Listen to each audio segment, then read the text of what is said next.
નમસ્કાર મિત્રો, તમારા ફેફસાને જાણોના આજના વિડીયોમાં આપણે ધૂમ્રપાનથી થતી હાનિકારક અસરો વિશે જાણીશું. એક સર્વે પ્રમાણે 90% cases of drug related deaths are due to smoking. એટલે કે 90% કેસમાં જેમાં એક્સટર્નલ કેમિકલના લીધે મૃત્યુ થાય છે એમાં ધૂમ્રપાન કારણભૂત હોય છે. પણ જ્યારે આપણે જન્મ લઈએ છીએ ત્યારે જન્મથી 20 થી 25 વર્ષની ઉંમર સુધી આપણા ફેફસા ડેવલપ થાય છે, એનો વિકાસ થાય છે અને પછી એનું ફંક્શન ધીમે ધીમે ઘટે છે. એટલે આજના જે યંગ માણસો જે 15-20 વર્ષની ઉંમરથી જ સ્મોકિંગ સ્ટાર્ટ કરી દે છે એમના ફેફસા એકચ્યુઅલી એના કેપેસિટી સુધી ગ્રો થતા જ નથી અને ત્યારથી જ ફેફસા નબળા પડવાનું સ્ટાર્ટ થાય છે.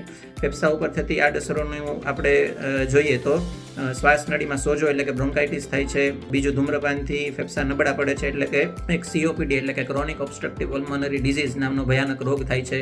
70 થી 90% ફેફસાના કેન્સર એ સ્મોકિંગને લીધે થાય છે.